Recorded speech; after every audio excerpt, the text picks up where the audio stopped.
My name is Staci Mitchell. This is Hieroglyphics Yoga Studio. I was born in LA. I was raised right here in Pasadena. I grew up on right over here on El Dome and El Sol, not far from the studio. And my parents, we moved up to Rubio Canyon when I was in like the 6th grade, so then we lived up way up there, like out of touch from everything. But I went to John Muir High School. I'm been here my whole life. I was out of town for a couple years going to school at HBCU, went down to Clark, got that, which was live, and came back, and my husband and I, we started our family, and we've been here ever since. Oh man, doing too much. You know, it was right before, I was in Atlanta. And for me, coming out of college, coming out of high school, coming out of John Muir, I went to Cal Poly on a track scholarship. So, you know, I had run competitively. We were, you know, we were nationally ranked. We were state champions. We were CIF champions. So it was we were really intense even then. And so when I came out of high school, I just felt like, you know, I don't know, I wanted something new, something different. I had run my whole entire high school career, and I just kind of found maybe I had outgrown the competition aspect of it a little bit. So I left Cal Poly, left my scholarship, and eventually I wound up at Clark. So Clark was like coming home, because when you first, you know, take a Pan-African Studies class or Black Studies or African Studies class, for a lot of people of color, we get in and it's like a breath of fresh air, like finally, you know, I have a scholarship. There's a space where, you know, I'm learning, but I'm learning about my own history and my own kind of connection to something bigger than this moment, something bigger than slavery, something bigger than the civil rights movement. All of that is also legitimate and part of the story, but there's so much more for us to explore. So I just kind of like got locked in. So going to Clark was like, I want that all the time, everywhere.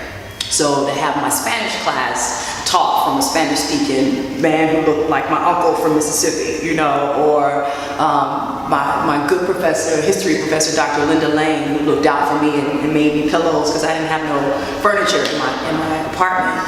So it was that kind of moving into education and seeing that, you know, there's a perspective that most of us don't get until you go and seek it. And I had that: English, math, history, philosophy, religion. It was the best education that I could have ever, the best educational experience and like culture that I could have ever asked for. My background is in theater, so I wanted to bring these programs, these after-school programs, to the high schools. And I did that at John Muir. And then Blair, who at the time had a really strong performing arts community, they kind of came and got me. They were like, you need to come down here. So I went down to Blair for a couple years and collaborated with a brother who was down there. He was doing Ovations. Rodney, what is his last name? Gosh, he was so brilliant. He was like the original Simba on Broadway. So he is like this fantastic dancer and singer. And he invited me to kind of collaborate with him. So then I was there at Blair. So when I left Blair, then I went and studied for my master's degree. And once I went to the master's degree, I kind of shifted into college, teaching college. So I was teaching acting at Cal State LA, and from Cal State LA, as I was working on like a master's thesis, I was referred to Dr. Melina Abdullah, who is my chair in the Pan-African Studies department. So I wanted her to kind of serve on my committee because I was writing about Black feminine identity. And I wanted to kind of explore these complex identities on stage. And everybody on campus was like, you need to talk to Melina. You got to talk to Melina. So finally I met her, I got a couple of her classes, and we just kind of clicked, and we're the exact same age too. And right after that, a year later, within that year, or actually as I was her student, she was asking me if she would leave me notes on my papers and ask me if I would be interested in academia or if I would be interested in teaching, and to talk to her about that. And ultimately one day she just called me and asked me to come and teach for Pan-African Studies. So I've been there 5 years. I've been practicing yoga. I started practicing yoga right after my daughter was born. My daughter, she's 18, she'll be 19 next month. So a good friend of mine, Aisha Mohammed, she had done her training back then. And after my pregnancy, I was like, gosh, my back, it didn't come back together right. It just wasn't comfortable, it wasn't right. It did not come back together right. She was a big healthy baby. It did, and it fixed my back. It corrected, realigned my spine, got all my bones back into place. And so it was something that I have kept as a part of my life ever since then. It's kind of part of my, fitness and self-care. But, I have a background in track, so, I would mix it up. But every time something bad happened to me, or if I got in trouble with my body, then I would always revert to yoga over the years. And it would always be there, and it would always help to heal. So I said, I need to, and so, right after my 42nd birthday, I found a lump in my breast, and I was just in bed one night and I found this lump in my breast, and I was like, what is that, and how did I miss that? And so I didn't waste any time. I got to the doctor, got it checked out. They didn't waste any time. So within a couple of weeks, it was diagnosed as being a malignant tumor, and that it was diagnosed as breast cancer. So, oh wow, and I have a family history of breast cancer. And various cancers, but breast cancer also. Is this a genetic kind of proclivity? Are we, not necessarily destined, but are we more susceptible to? And it turns out, we are. Or this gene, or what they call an abnormal gene. But I just say that's just the way the gene, it is what it is. Whether it's normal or abnormal, I don't get into those kinds of labels, but at least we know. And so, because of the history, because of my age, being relatively young to have a breast cancer diagnosis, my doctors down in City of Hope, they recommended that I do everything. And, it really was in conflict with my lifestyle, which is a lot more holistic than straight up dope being, shot into your veins, like the most hardcore drugs on the planet, but it really wasn't a risk that I was willing to take the chemotherapy, and it was as it was breaking my body down, as it was literally, as my nurse said, killing me and bringing me back. That's the process of chemotherapy. We're like, try to kill you and then bring you back. That I couldn't. There were things I just couldn't do. Simple things, that I had never experienced before. The level of fatigue and how quickly the fatigue would kick in, or if I was just holding my arms out to a T, I couldn't, not for long. Maybe 3 or 4 seconds before I literally had to just stop. But it was when I felt awful, like when I just felt just nasty, where I just felt, and I just mean nasty because these drugs are they're in you, and I could just taste it. Or I could just feel it, and I could just feel it like in my body, all my muscles, that yoga, as usual, was there, and it was the best counter medicine to the chemotherapy, because while I was taking the chemotherapy, I was not going to take the additional roll of dope that they sent me home with. I'm like, look, that's enough. I got something for this, and I believe that it being a part of my life prior to and after really, really helped me to recover quickly, and didn't allow it to tear my body down as much as it could have. So hieroglyphics, first of all, when I opened the space, I was like, what am I going to call it? And I wanted to basically I wanted to send out a beacon, you know. It's working on a lot of levels for me. Number one is saying that this isn't something that's foreign to us. There's nothing new about yoga. There's nothing inaccessible about yoga, and it's not as if it's outside of our culture and outside of our experience. But this is also for us. All we have to do is look to the hieroglyphics.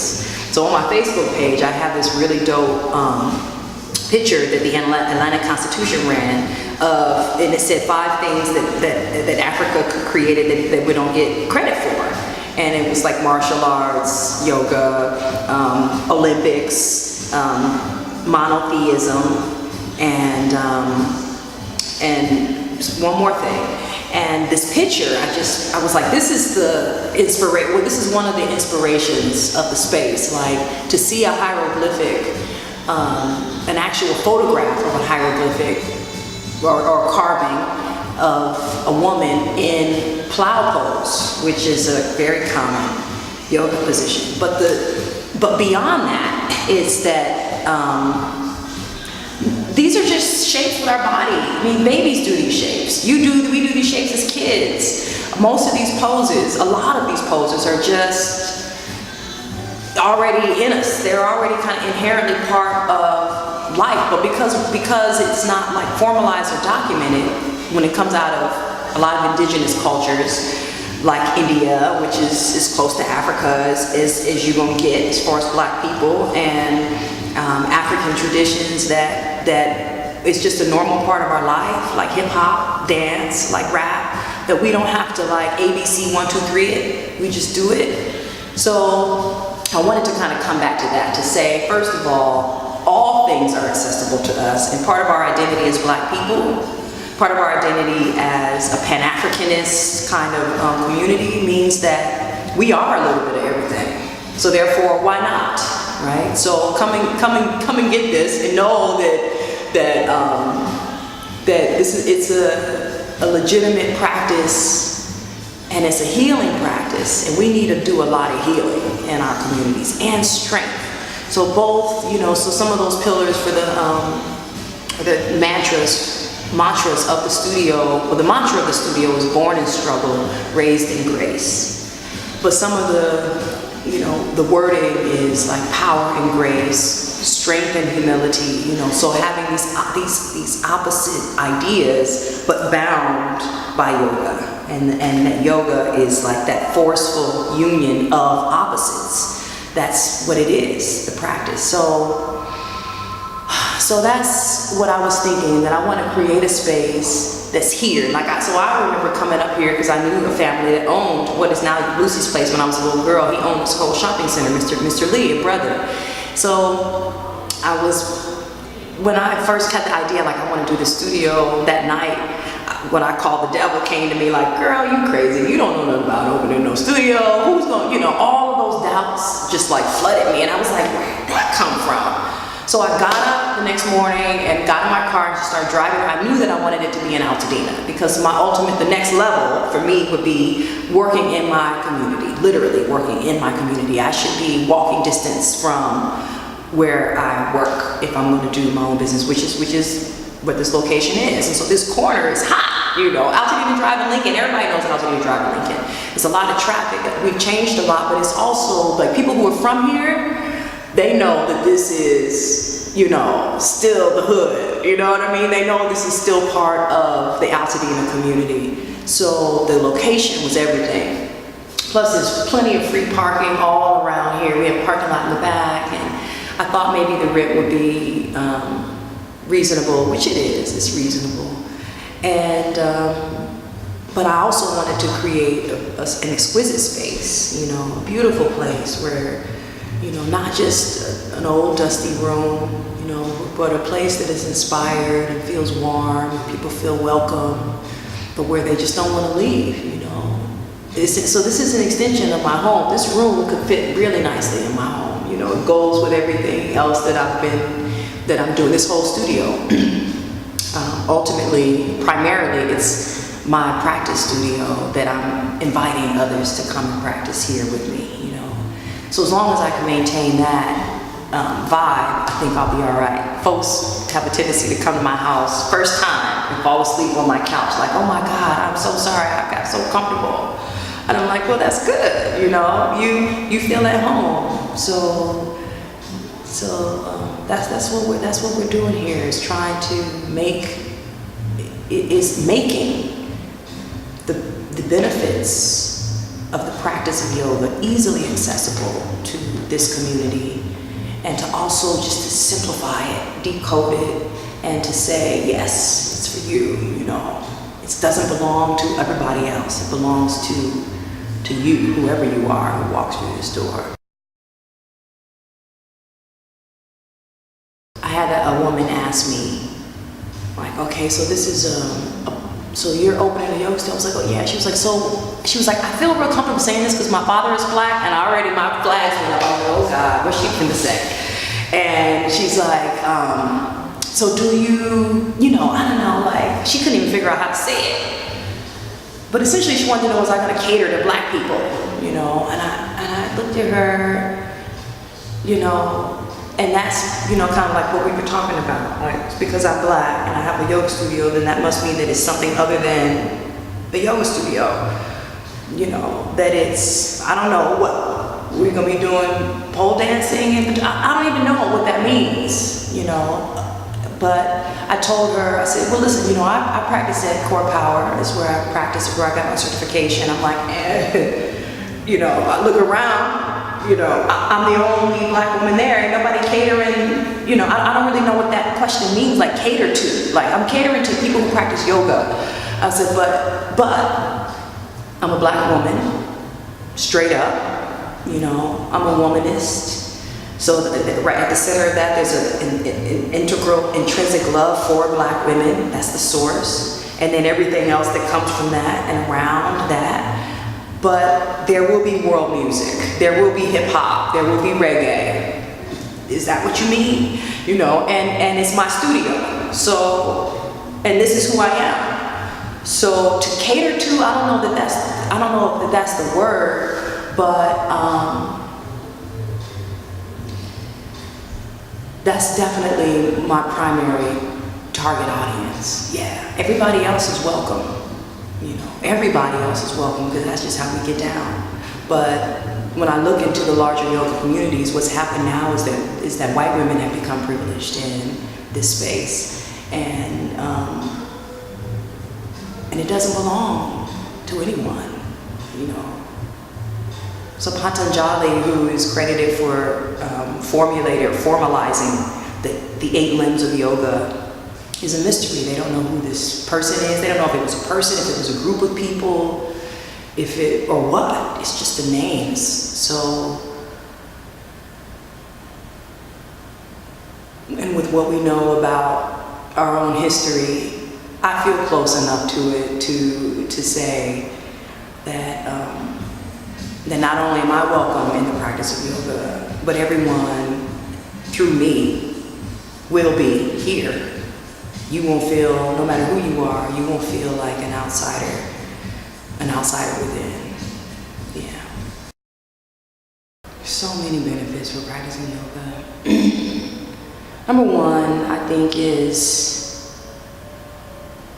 when you get into a yoga practice, a lot of people come to it, so they come to the mat for the physical benefits, which are great. A lot of great physical benefits. But once you get into the culture, then you have to understand that the asanas, which are the postures, there's only one branch of 8 of a practice. And so the benefits can extend to how you treat others. Your worldview begins to change. It should, if you're in the practice. How you treat yourself, your own self-love, your own mind chatter, your own kind of self-talk, commitment, building a discipline.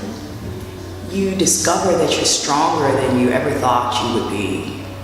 Something as simple as, you know, you're my son, who was, you know, at the time an 18-year-old, you know, athlete, and he couldn't hold a down dog, you know, and I'm in it, you know, and I'm like, what are you doing? And he's like, man, my arms, I couldn't hold it. And I was like, yes, you can. I was like, do you think I'm physically stronger than you? There's no way I'm physically stronger stronger than you. I'm like, but I'm mentally stronger than you. And part of that is because I gave birth to you. But the other part is that through the practice of yoga, you just start to discover your own strengths. So the goal is like, this is the practice. The mat is the practice space. But what you learn and discover, you take it with you off your mat. So everything. It's good for your, we do a lot of detoxifying sequences here, rinsing of the organs, good for your digestion, good for your skin, good for your posture, for any injuries or weak points that you have in your body, can help to counteract that. We have the heaters in here, which are infrared heaters, and so they're like therapeutic heating. So if you go for any kind of physical therapy, they're using the infrared heat on you. So it doesn't heat the room doesn't get hot, but anything in the path of the heat, it's like being in the sun. Their infrared heater is mimicking the early morning and the late morning and the late in the day rays of the sun. So highly therapeutic for people who are very light skinned or white or don't have a lot of melanin in their skin. It's reported to provide you with the benefits of the UV rays, the infrared rays in the morning, which protect your skin from the harsh UV rays of the day. So it has all of these things that we're kind of adding in, and I included the heat because, practicing heated yoga is, for me, it's more challenging, but also it helps you to get deeper into the poses, helps folks as you're practicing to get deeper into the poses because it helps to loosen your muscles, make you more pliable, but also kicks up your metabolism, kicks up your heart rate to practice under the heat. And historically, it kind of mimics the Indian culture. So the story is that, I believe it was Bikram, which this is not Bikram, but Bikram is a student of, Krishnamacharya, who he takes it and he's teaching it to like royalty in Asia. So it becomes popular and it goes global, and they're teaching, and one day, and as he's watching these women, these people who are practicing, he notices they can't get as deeply into the poses as he can at home, and he can't figure out why. And then one morning, one of the princesses or someone comes in with a heater, a space heater, and it's like, eureka, that's why. It's cold, and your body, your muscles are cold. So part of that, you go through your vinyasa flow, you build up heat in your body naturally anyway. So I don't want to rely on the heaters. It's an aid. So that's why we don't have like hardcore forced heat in here. It's a very gentle heat, non-intrusive. You really start to feel it once you start to move. So, from the physical to the spiritual, at the end of your yoga practice, your yoga asana practice, it puts you in the mind state. You've gone through every range of motion, every field of motion that your body can take. You've done that. And so all of your jitters, all of your frustrations, or anything that you might be kind of storing in your body should be released. And it really brings you to a place now where your mind is super clear because you've taken it out of your body. So it's said that now that you're in the place for meditation, you're in the perfect place to meditate and to gain clarity on things. And so there's just nothing, and when you're practicing with a teacher who is watching you, then it should be harmless. You shouldn't have any injuries, or there's no reason for you to hurt yourself. So it's safe, low impact, but with really high results from both the inside out into the worldview. We're open Monday, Wednesday, Friday, Saturdays, and we even have an 8 a.m. class on Sundays. We're located 3023 Lincoln Avenue, right on the corner of Pasadena Drive and Lincoln, in the little shopping center. We're nestled in the corner with all the flags out front. You can't miss us. Schedule is on hiroyoga.com. It varies, but we're here at least 3 times a day during the week. Monday, Wednesday, Friday, we have 3 classes. And Saturday, there are 4 classes, starting at 8 a.m. The last class is at 5:30 p.m. And the schedule is going to continue to grow with the clientele. So we're looking to add in either a morning class or an evening class on Tuesdays and Thursdays. And we're still running our grand opening specials. So you get, through our grand opening, you get your first 3 classes for free.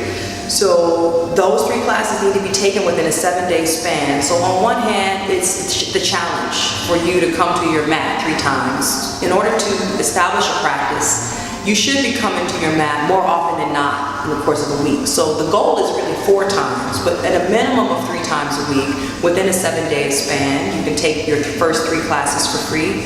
Also, there are still membership specials that are running, $15 off the monthly membership right now, $10 off both class group packages. So 5 class pass and 10 class pass are reduced. And then also, if you're just walking in, there's a reduced price for $3 off the normal rate for coming into practice on a drop-in. So it's a good time to get down on your hieroglyphics, and especially if you're going to become a member, because if you get this flagship rate of coming in $75 a month to come in and practice, since that's the reduced rate, you can keep that rate as long as you keep it current. Forever, as long as you keep it current. Once it lapses, you're going to revert back to, our normal fee for membership per month, which is $90.